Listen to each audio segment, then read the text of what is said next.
morning, students. Hope you are well and at home now, and at the same time enjoying the online classes. আমরা আমাদের সিলেবাসের 12টা lesson আছে, যার মধ্যে ইতিমধ্যে 11টা লেসন শেষ করে ফেলেছি। আজকের ক্লাসে আমরা আমাদের ব্রিজ বইয়ের 12 নম্বর লেসন অর্থাৎ লাস্ট লেসন আলোচনা করি। The name of the lesson is Hunting Snake. It is a short poem written by the great Australian poetess Judith Wright. যে কবিতার কবি হলেন একজন বিখ্যাত অস্ট্রেলিয়ান মহিলা কবি, যার নাম হচ্ছে Judith Wright. But before we start the actual poem, I think we need to be introduced with the poetess of the poem. আমাদের মূল কবিতা শুরু করার আগে যিনি কবি তার সম্পর্কে অল্প পরিচিতি লাভ করা দরকার। তো চলো শুরু করা যাক। তোমরা তোমাদের টেক্সট বই 92 পাতা বার করো এবং উপরের ইন্ট্রোডাকশনটা ভালো করে ফলো করো। The name of the poem is Hunting Snake and the poet's name Judith Wright. কে ছিল Judith Wright? Judith Wright was an Australian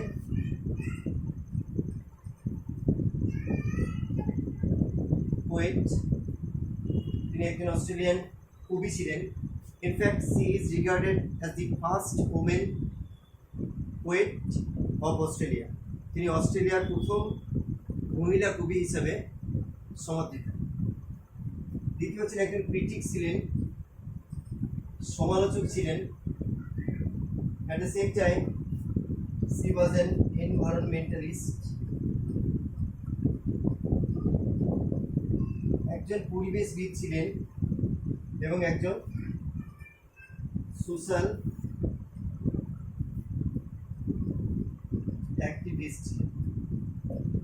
তাহলে আমরা চারখানা পরিচিতি পেলাম: একজন বিখ্যাত কবি, অস্ট্রেলিয়ার প্রথম মহিলা কবি, একজন বিখ্যাত সমালোচক, একজন বিখ্যাত এনভায়রনমেন্টালিস্ট, যার বাংলা মানে হচ্ছে পরিবেশবিদ, মানে হচ্ছে a person who is concerned about the issues of the environment or a person who wants the welfare of the environment.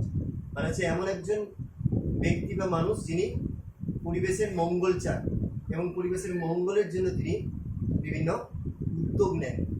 একজন বিখ্যাত পরিবেশবিদ ছিলেন এবং অ্যাজ অ্যান এনভায়রনমেন্টালিস্ট একজন তিনি পরিবেশবিদ হিসেবে she wants the conservation of Great Barrier Reef and the Fraser Island.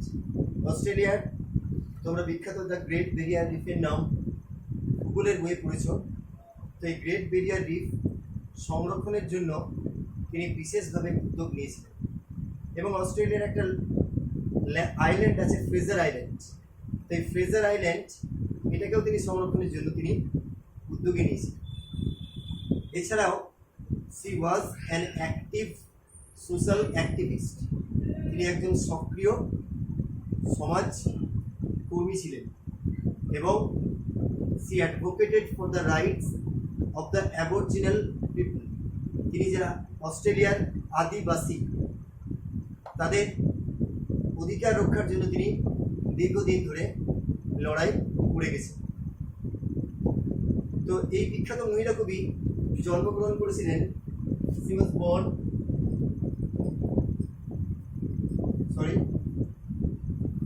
born on 31st May in 1915 in Armidale,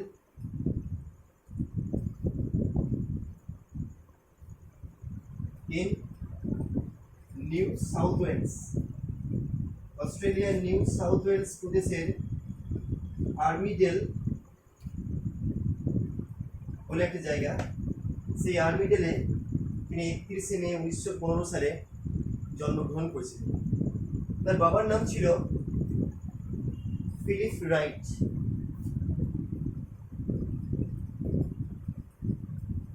His father was Philip Wright and his mother was Ethel. When she was only 12 years old, in the year 1927, she lost her mother. যখন মাত্র 12 বছর বয়স তার মা 1927 খ্রিস্টাব্দে মারা গেল। After the death of her mother, she was nursed, she was brought up by her grandmother. তার দিদিমা তাকে নিয়ে গেল এবং সেখানে তিনি মানুষ হতে লাগলেন। She took admission in New England's Girls' School. After completing her education, she took admission in Australia's Sydney University. Education complete করার পর তিনি অস্ট্রেলিয়ার সিডনি বিশ্ববিদ্যালয়ে তিনি ভর্তি হলেন। And there এবং সেখানে she studied English, history, psychology. ইংরেজি, ইতিহাস এবং সাইকোলজি নিয়ে তিনি পড়াশোনা করলেন এবং 1930-এর জগৎ, এই 1930-এর জগতে তিনি সাহিত্যের জগতে পদার্পণ করলেন এবং লিখে গেলেন একের পর এক বিখ্যাত লেখা। তার কিছু বিখ্যাত নোটেবল ওয়ার্কসের মধ্যে পড়ছে দেখো the moving image, woman to man এবং দ্য গেটওয়ে অ্যান্ড মেনি মোর।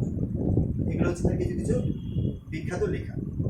তো তিনি মনে করতেন যে একজন কবি কিন্তু শুধুমাত্র যে তিনি যে কবিতা লিখবেন বা সাহিত্যের জগতে বিচরণ করবেন তা নয়। আ পোয়েট হ্যাজ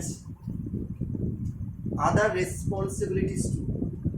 কবির কিন্তু অন্যান্য কর্তব্য আছে এবং তিনি কি করছেন, তিনি মনে করতেন according to her the poet should concern with the national problems. অর্থাৎ তিনি মনে করতেন যে কবির যে দেশের বা জাতীয় সমস্যা সেগুলোকে তুলে ধরা বা সেগুলোর উপর আলোকপাত করাও তার একটা কর্তব্যের মধ্যে পড়ে। তার কবিতার ভাষা হচ্ছে সহজ সরল এবং তার কবিতার থিমগুলো এবার আমরা জানব। তার কবিতার থিম কি কি? 1 নম্বর হচ্ছে সোশ্যাল প্রবলেমস, যে সামাজিক সমস্যা সেগুলো তার কবিতার বিষয়বস্তু হয়েছে। 2 নম্বর হচ্ছে কি অস্ট্রেলিয়ান ল্যান্ডস্কেপ, স্থলভূমির তিনি খুব সুন্দরভাবে বর্ণনা তার কবিতার মাধ্যমে তিনি তুলে ধরেছেন।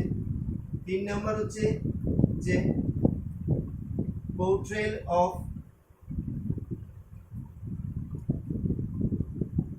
The wild life. তিনি অস্ট্রেলিয়ার যে বন্য জীবন, সেই বন্য জীবনের খুব সুন্দর প্রাকৃতিক সৌন্দর্য তিনি তুলে ধরেছেন। এবং 4 নম্বর হচ্ছে হ্যাড শোন, শোন মানে দেখিয়েছেন the relation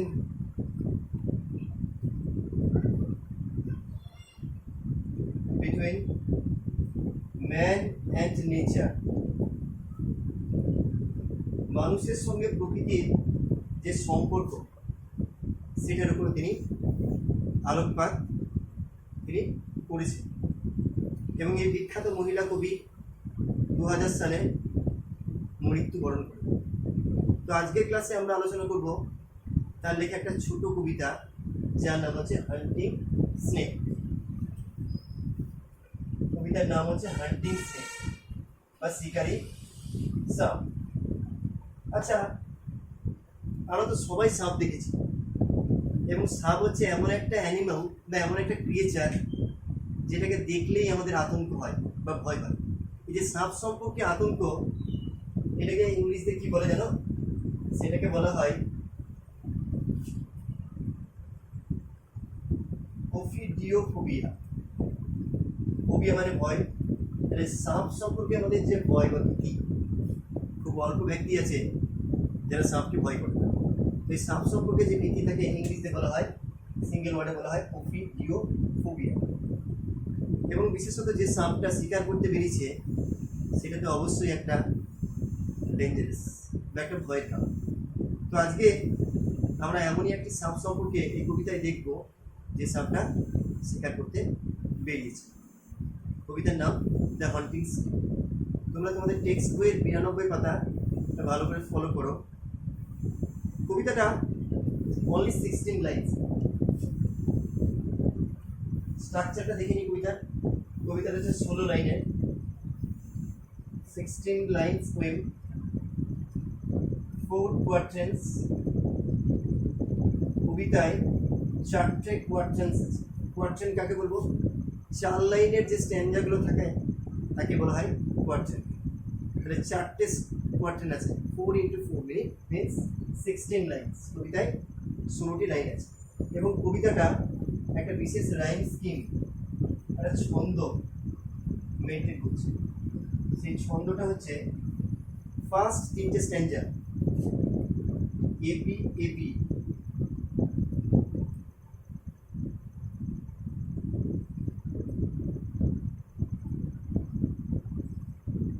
AB A B A B এই রাইম স্কিমটা ফলো করছে এবং লাস্ট স্ট্যান্ডাতে গিয়ে রাইম স্কিমের একটা চেঞ্জ হচ্ছে এবং স্ট্যান্ডার্ড হয়ে যাচ্ছে AB C A.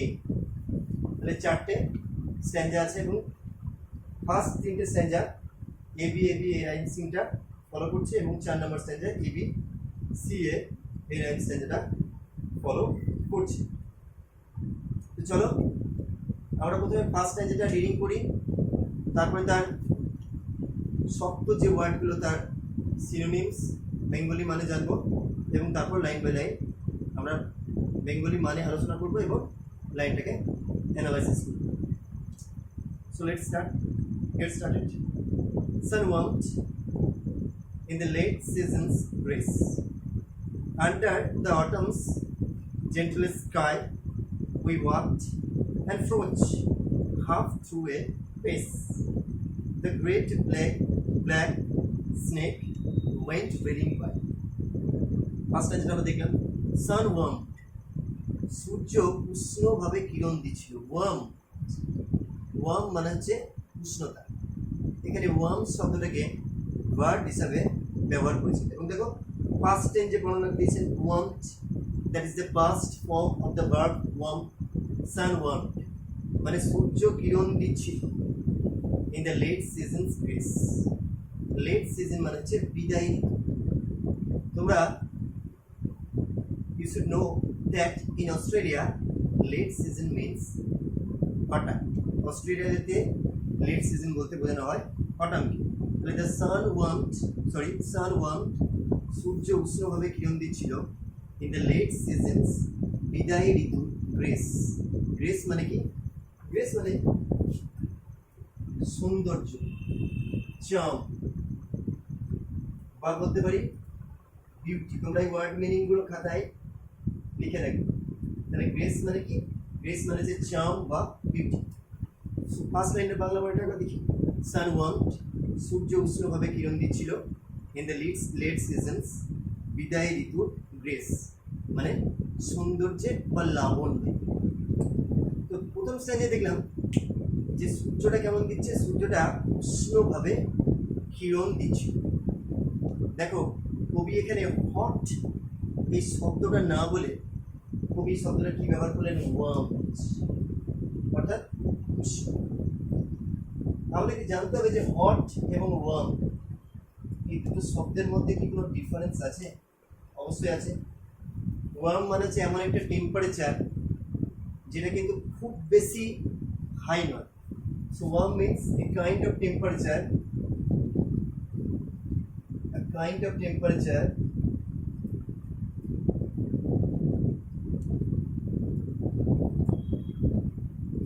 which is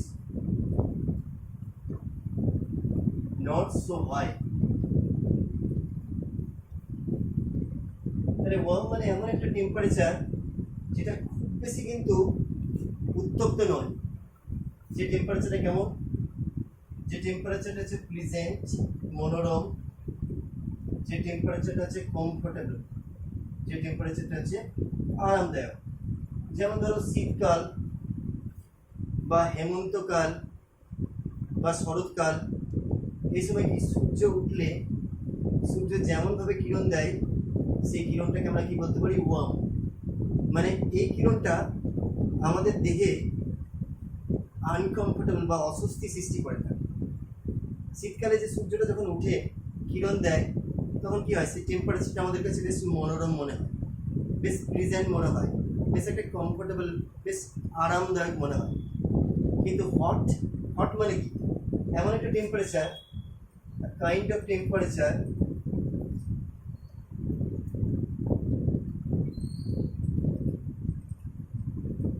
which is very high.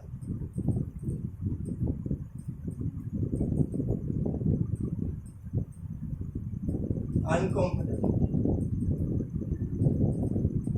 Hot মানে হচ্ছে এমন একটা টেম্পারেচার যেটা হচ্ছে প্রচন্ড গরম, which is uncomfortable and which is unpleasant, যেটা হচ্ছে অমনোরম। যেমন ধরো গ্রীষ্মকাল, গ্রীষ্মকালে টেম্পারেচারটা কি থাকে? প্রচন্ড গরম থাকে, এবং সেই গরমটা কী করে? আমাদের দেহে ক্লান্তি সৃষ্টি করে, আমাদের দেহে একটা অস্বস্তি সৃষ্টি করে। তো এই টেম্পারেচারটা হচ্ছে হট। কিন্তু কবি এখানে যে টেম্পারেচারটার বর্ণনা করেছেন শরৎকালে, সেই টেম্পারেচারটা কেমন ছিল? মনোরম ছিল, প্লিজেন্ট ছিল। সেই টেম্পারেচারটা কমফোর্টেবল ছিল, সেই টেম্পারেচারটা কী ছিল? অ্যাকসেপ্টেবল ছিল।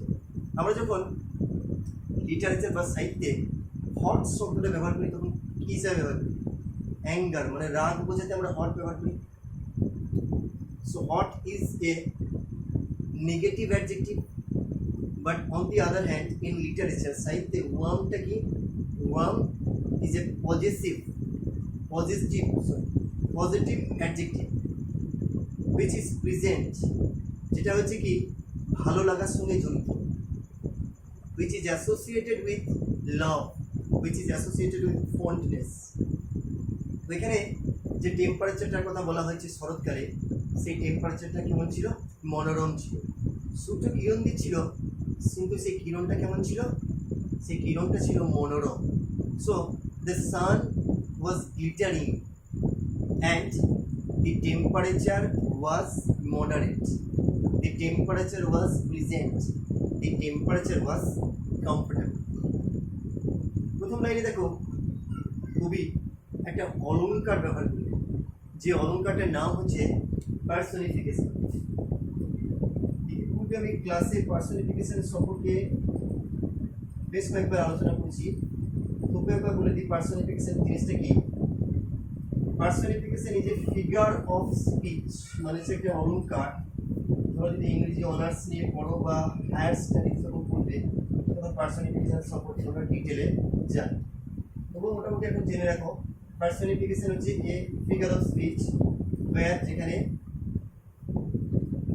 এ নন লিভিং থিং, মানে একটা জড় বস্তু যার মধ্যে প্রাণ নেই, অ্যাক্টস লাইক এ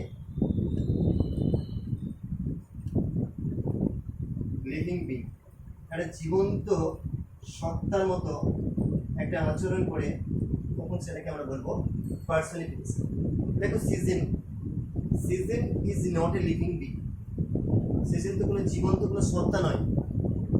কিন্তু কবি এখানে ফার্স্ট লাইনে কেমনভাবে ব্যবহার করেছে যে ঋতুটা, পরিবেশটা মনোরম ছিল এই বিদায়ী ঋতু, এই শরৎকালের কৃপায়। গ্রেস মানে কি? কৃপায় বা তার সৌন্দর্য।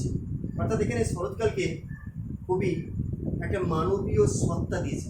The poet has attributed a living entity, একটা জীবিত সত্তা দিয়েছেন শরৎকালের। ফার্স্ট লাইনটা কি? সান ওয়ার্মড, সূর্য উষ্ণভাবে কিরণ দিচ্ছিল। ইন দ্য লেট সিজনস, বিদায়ী ঋতুর গ্রেস, লাবণ্য, বিদায়ী ঋতুর সৌন্দর্য। তাহলে এখানে ঋতুটা কি? ঋতুটা একদম শেষ পর্যায়ে এসে উপস্থিত হয়েছে। আন্ডার দি অটমস জেন্টেলেস্ট স্কাই, শরতের মনোরম, শরতের শান্ততম আকাশের তলায়। জেন্টেলেস্ট, জেন্টেলেস্ট এই শব্দটার মানে তোমরা লিখে রাখবে। জেন্টেলেস্ট এখানে দিস ইজ অ্যান অ্যাডজেক্টিভ, এটা একটা বিশেষণ, এবং এই বিশেষণের সাহায্যে with the help of this superlative adjective, এটা একটা with the help of this superlative adjective, the poet Judith Wright has described the autumnal environment. অস্ট্রেলিয়ার একটা শরৎকালের একটা গ্রাম্য পরিবেশের বর্ণনা তিনি দিয়েছেন। জেন্টালনেস, জেন্টালনেস মানে কি? মোস্ট কাম,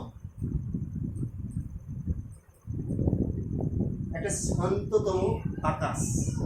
কেন শান্ততম আকাশ বলেছেন? প্রথমত নো ব্ল্যাক ক্লাউডস, আকাশে কোনো কালো মেঘ নেই। কালো মেঘ থাকলে কী হবে? এটা বৃষ্টির সম্ভাবনা থাকবে, ঝড়ের সম্ভাবনা থাকবে। 2 নম্বর হচ্ছে কি? নো পসিবিলিটি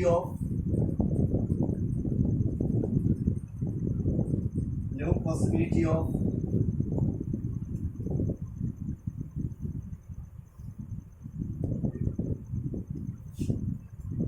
rain,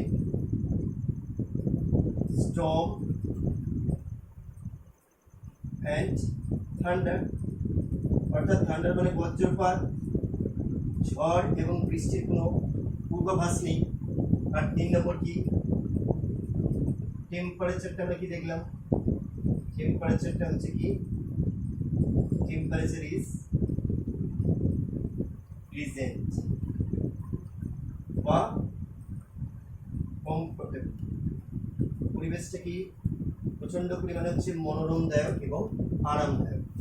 সেই জন্য কবি বলছেন জেন্টলেস স্কাই, অর্থাৎ শরতের শান্ততম আকাশের তলায় উই ওয়াকড, আমরা হাঁটছিলাম। Who are we? Here we refer to the poet Judith Wright and the unidentified person, এবং আরেকজন ব্যক্তি যার এখানে কোনো পরিচয় তিনি দেন, whose name and identity are not clear, যার পরিচয় এবং যার নাম এখানে কোনো দেওয়া নেই বা যার সম্পর্কে স্পষ্টভাবে কোনো আলোচনা করি। এটা কবি কী বলছেন?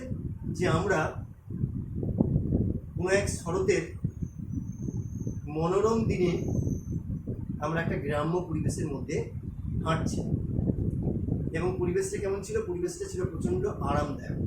So the poet and her companion were relishing the autumnal environment, অর্থাৎ শরতের এই সুন্দর যে প্রাকৃতিক সৌন্দর্য সেটাকে তারা উপভোগ করছিল। অ্যান্ড এবং ফ্রোজ, ফ্রোজ মানে কি? জমে যাওয়া। এখানে ফ্রোজ মানে হচ্ছে জমে যাওয়া। হাফ থ্রু এ পেস মানে অর্ধেক পথ যাওয়ার পরে আমরা কি হলাম? ভয়ে জমে গেলাম। অর্থাৎ এই 2.5 লাইন অবধি বেশ একটা সিকিউর অ্যাটমসফিয়ার ছিল, কোনো ভয়ের কোনো পূর্বাভাস ছিল না। সুন্দর শরতের পরিবেশ, আকাশে কোনো মেঘ নেই, আবহাওয়াটা ছিল প্রচণ্ড মনোরম, সূর্য উষ্ণভাবে কিরণ দিচ্ছে, কিন্তু সেই কিরণটা কেমন? সেই কিরণটা হচ্ছে কমফোর্টেবল। বাইরে সুন্দর একটা গ্রাম্য প্রাকৃতিক সৌন্দর্য, একটা গাছগাছালিতে ভরা এরকম একটা তোমার হচ্ছে বাতাবরণ।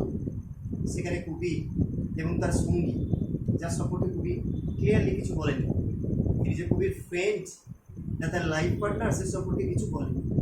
তারা খুব সুন্দরভাবে সেই পরিবেশে উপভোগ করতে করতে যাচ্ছিল। সাডেনলি তাদের এই যে সিকিউর ভাব ছিল, সেই সিকিউর ভাবটা কিন্তু নষ্ট হয়ে গেল।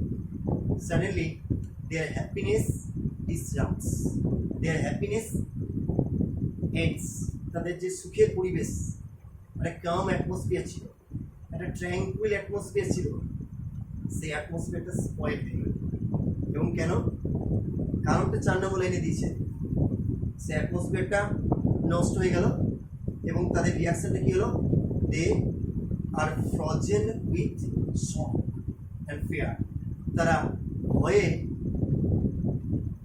প্রচণ্ড পরিমাণে ভয় পেয়ে গেল, এবং ভয়ে তারা তাদের হাঁটার যে গতিটা ছিল, তারা যে হাঁটছিল পথের মাঝখানে এসে তারা তাদের হাঁটাটা স্টপ করে দিই। কারণটা দেখো, 4 নম্বর লাইনে দিয়েছে the great black snake went reeling by. কারণটা কি? দ্য গ্রেট, গ্রেট মানে কি? বিশাল বড়। ব্ল্যাক, ব্ল্যাক মানে কালো, অর্থাৎ সাপের রংটা কেমন ছিল? কালো। ওয়েন্ট চলে গেল, রিলিং বাই, রিলিং বাই মানে কি? রিলিং মানে হচ্ছে সুইঙ্গিং বা সোয়িং, মানে হেলতে দুলতে, অর্থাৎ একটা বড় বিশাল বড় সাইজের কালো সাপ হেলতে দুলতে পথের মাঝখান দিয়ে চলে গেল, যে পথে তারা হাঁটছিল।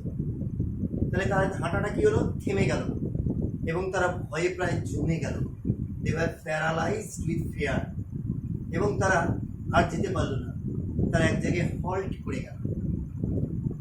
তাহলে প্রথম আড়াই লাইন আমরা দেখলাম একটা সুন্দর প্রাকৃতিক পরিবেশ, a beautiful autumnal environment where the weather is pleasant, comfortable and full of natural beauties, and the poet and her companion were enjoying this natural beauty and they were talking, এবং তারা বেশ মনোরম হাসতে হাসতে হাঁটছিল।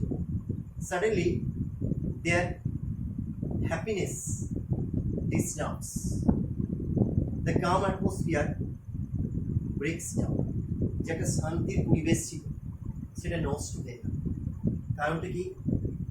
The appearance of a great black snake disrupts their happiness, তাদের যে আনন্দটা, একটা সুন্দর পরিবেশের মধ্যে দিয়ে যারা যাচ্ছিল, সেই আনন্দটা নষ্ট হয়ে গেল একটা বিশাল বড় কালো সাপের আবির্ভাবে। যে সাপটা তারা যে পথ দিয়ে হাঁটছিল সেই পথ দিয়ে হেলতে দুলতে চলে গেল। এটা গেল ফার্স্ট স্ট্যান্ডার্ড বাংলা মানে। এখন এর একটা কিন্তু ভিতরের মানে আছে, সেই ভিতরের মানেটা নিয়ে আমি আলোচনা করছি। দেখো, প্রথম তার আগে জেনে নাও স্ট্রাকচার। প্রথম আড়াই লাইন দেখো ভালো করে, যদি কবিতায় দেখো প্রথম 2 লাইনের মধ্যে কিন্তু কোনো কবিতায় কোনো কমা নেই, ফুল স্টপ নেই, কোনো পাংচুয়েশন নেই, ছেদ যদি যাকে বলি।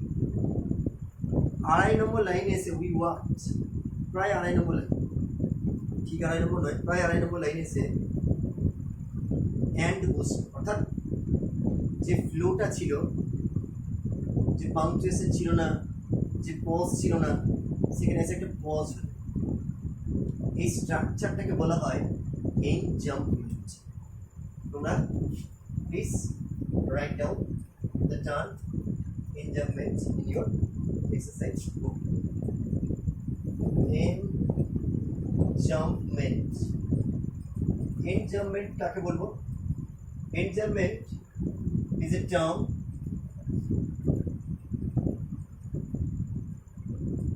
used in poetry. কবিতায় ব্যবহৃত হচ্ছে একটা টার্ম বা একটা শব্দ হচ্ছে enjambment. It means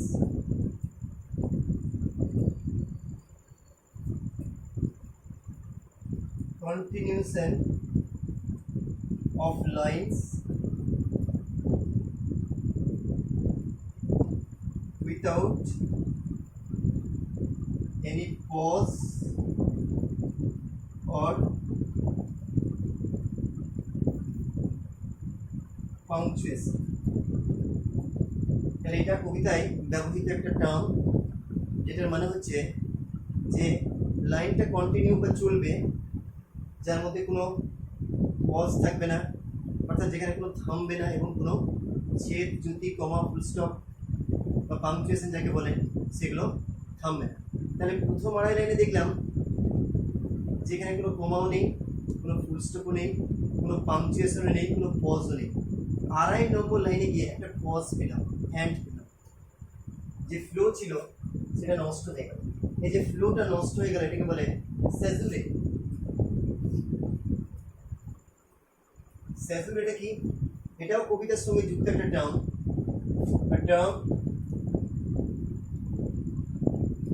used in verse, মানে কবিতায় ব্যবহৃত হচ্ছে একটা টার্ম হচ্ছে স্যাচুরে। স্যাচুরে মানেটা কি? স্যাচুরে মানে হচ্ছে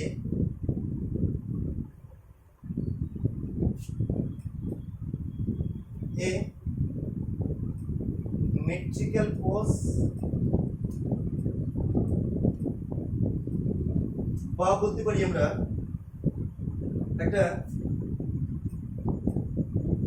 পোয়েটিক পজ।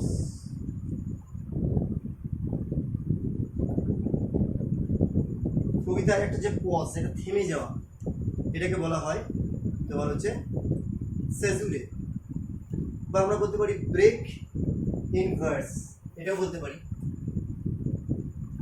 তাহলে 2.5 নম্বর লাইনে এসে যে একটা ফ্লো ছিল, সেই ফ্লোটা এসে থামলো, সেটাকে আমরা বলবো সেজুরে। অ্যান্ডের পর যে থামলো, অ্যান্ডে এসে যে লাইনটা থামলো, সেটাকে বলছে সেজুরে। আর তার আগে যে লাইনটা ছিল, যেখানে কোনো পজ ছিল না, যেখানে কোনো পাংচুয়েশন ছিল না, সেটাকে আমরা কি বলবো? সেটাকে আমরা বলবো এনজাম্পমেন্ট। So in the very first 2 lines we see an environment which is present, which is calm, which is gentle, which is comfortable, which is enjoyable, and the poet and her companion were enjoying this atmosphere. তাহলে প্রথম 2.5 লাইনে আমরা একটা সুন্দর, শান্ত, স্নিগ্ধ একটা মনোরম পরিবেশ দেখলাম, যেখানে কবি এবং তার কম্পেনিয়ন বেশ একটা আরামের সঙ্গে, তার নিরাপদের সঙ্গে গিয়ে হাঁটছিল। কিন্তু তাদের সেই নিরাপদটা আর নিরাপদ রইল না, সেখানে একটা ভয়ের, একটা আতঙ্কের সৃষ্টি হল, এবং তারা তাদের যাত্রাটা থামিয়ে দিল। কারণটা কি? কারণটা হচ্ছে the appearance of A black great snake, একটা বিশাল বড় কালো সাইজের সাপের আবির্ভাব। যে সাপটা হেলতে দুলতে চলে গেল। 4 নম্বর লাইনটা একটু লক্ষ্য করো, এখানে কবি দুটো অ্যাডজেক্টিভের সাহায্যে সাপটাকে বর্ণনা করছে। The poet has use 2 adjectives to describe the snake. প্রথম অ্যাডজেক্টিভটা কি? গ্রেট। অর্থাৎ কবি বলতে চাইছেন this snake is not an ordinary snake, this snake is large in size. এই সাপটা হচ্ছে আকারে বিশাল বড়। এবং দ্বিতীয় যে অ্যাডজেক্টিভটা সাপটাকে বর্ণনা করেছেন, সেটা হচ্ছে ব্ল্যাক। ব্ল্যাকটা কি? Colour.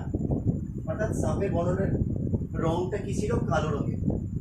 Guys, in literature, black is associated with evil, black is associated with fear, black is associated with death. সাহিত্যে ব্ল্যাক বা কালো সেটা হচ্ছে কি? একটা ভয়ের, একটা মৃত্যুর প্রতীক, একটা অশুভ জিনিসের। তাহলে এই সাপটা যেটা ছিল, সেই সাপটা কোনো কিন্তু অর্ডিনারি সাধারণ স্নেক ছিল না। দা শব্দটা সাপটাকে বোঝানোর জন্য কবি দা শব্দটা ব্যবহার করছেন। দাটা কি? একটা ডেফিনাইট আর্টিকেল। কবি একটা ডেফিনাইট আর্টিকেল দা ব্যবহার করলেন। কেন সাপের আগে দা ব্যবহার করলেন? দা ব্যবহার করে কবি একটা সাপটাকে পার্টিকুলারলি ইন্ডিকেট করছেন। সাপটার উপর তিনি বিশেষভাবে একটা আলোকপাত করছেন। যেমন আমরা বললাম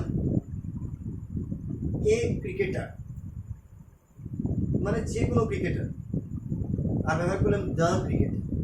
তাহলে এ ক্রিকেটার মানে যে কোনো ক্রিকেটার, দ্য ক্রিকেটার আমি ব্যবহার করলাম। দ্য ক্রিকেটার মানে I am indicating a particular cricketer. আমি একটা নির্দিষ্ট কোনো ক্রিকেটারকে আমি ইঙ্গিত করছি।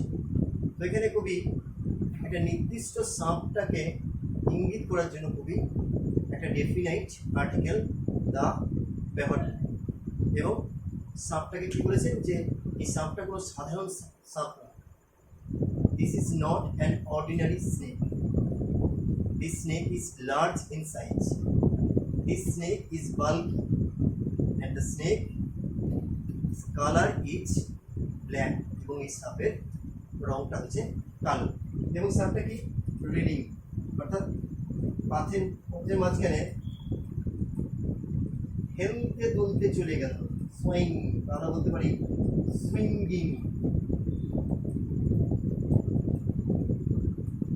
এটা গেল ফার্স্ট স্ট্যান্ডার্ড বেঙ্গলি মিনিং। এবার আমরা যদি ভিতরের মানেটা আলোচনা করি তাহলে দেখবো যে এর একটা অ্যালেগরিক্যাল মিনিং আছে, একটা ইন্টারনাল একটা মিনিং আছে। অ্যালেগরি মানে কি? A poem of double meaning, an inner meaning an outer meaning. একটা বাইরের মানে, একটা ভিতরের মানে।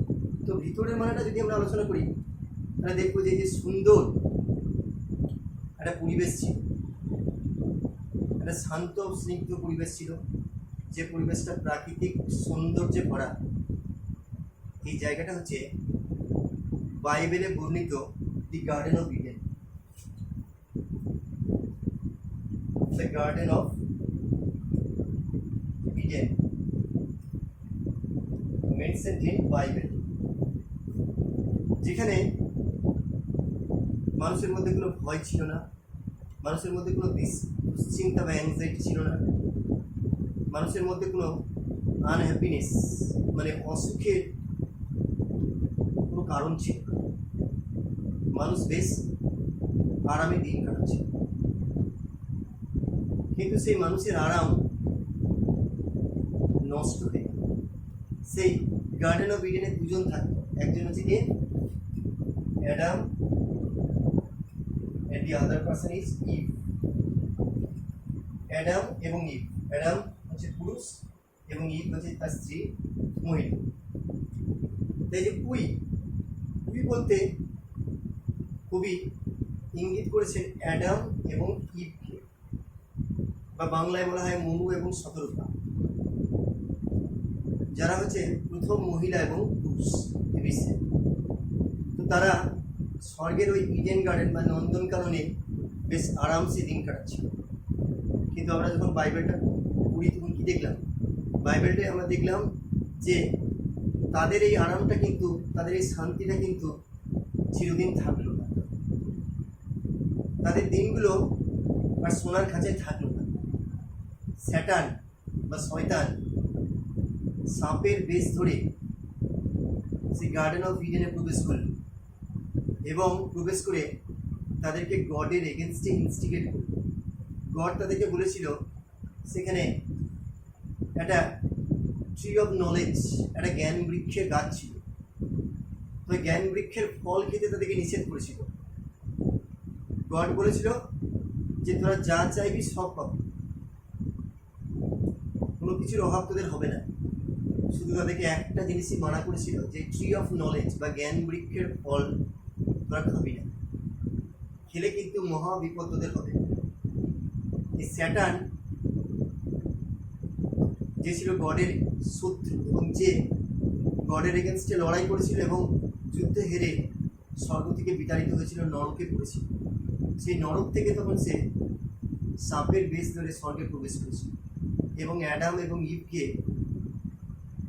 বিশেষত ইভকে, সে ট্রি অফ নলেজ বা জ্ঞান বৃক্ষের ফল খেতে ইনস্টিগেট বা প্ররোচনা দিয়েছিল। তো এই যে সাপটা, এই যে বিশাল বড় কালো সাপ, এই স্নেকটা কি? এই স্নেকটা হচ্ছে সার্পেন্ট।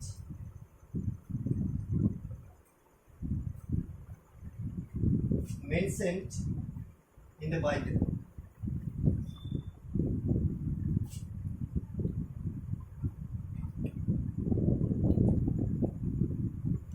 সে বাইবেলে বর্ণিত সেই সাপটা, যে সাপটা অ্যাডাম অ্যান্ড ইভের যে হ্যাপিনেস সেটাকে ডিস্ট্রয় করেছিল। তো এখানে আড়াই লাইন দেখলাম কবি এবং তার সঙ্গিনী সুন্দর শান্ত শরতের পরিবেশকে উপভোগ করছিল। কিন্তু তারা কতক্ষণ উপভোগ করছিল? যতক্ষণ না একটা সাপ তাদের পথের মাঝখান দিয়ে বেরিয়ে গেল। হাফ থ্রু এ ফেস মানে অর্ধেক পথ। ফেস মানে কি? গতি। ফেস মানে হচ্ছে স্পিড। ফেস মানে হচ্ছে স্পিড। তাহলে পথের মাঝখান দিয়ে যখন বেরিয়ে গেল তখন তারা কি হয়ে গেল? ফ্রজ। ফ্রজ মানে কি? ফ্রজ মানে হচ্ছে প্যারালাইজড উইথ ফিয়ার, বা বলতে পারি মোশনলেস। তারা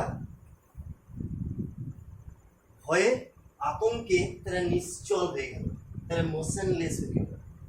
তাহলে যতক্ষণ না সাপ এসেছিল তারা একটা সুন্দর পরিবেশ এনজয় করছিল, কিন্তু যখন একটা সাপ এলো তখন সঙ্গে সঙ্গে সেই সুন্দর পরিবেশটা একটা আতঙ্কের পরিবেশে রূপান্তরিত হলো। So the appearance of the snake disturbs and spoils the beautiful and calm atmosphere. তো আজকে আমরা ফার্স্ট স্ট্যান্ডার্ড সম্পর্কে আলোচনা করলাম, পরের দিন আমরা সেকেন্ড থার্ড স্ট্যান্ডার্ড সম্পর্কে আলোচনা করব।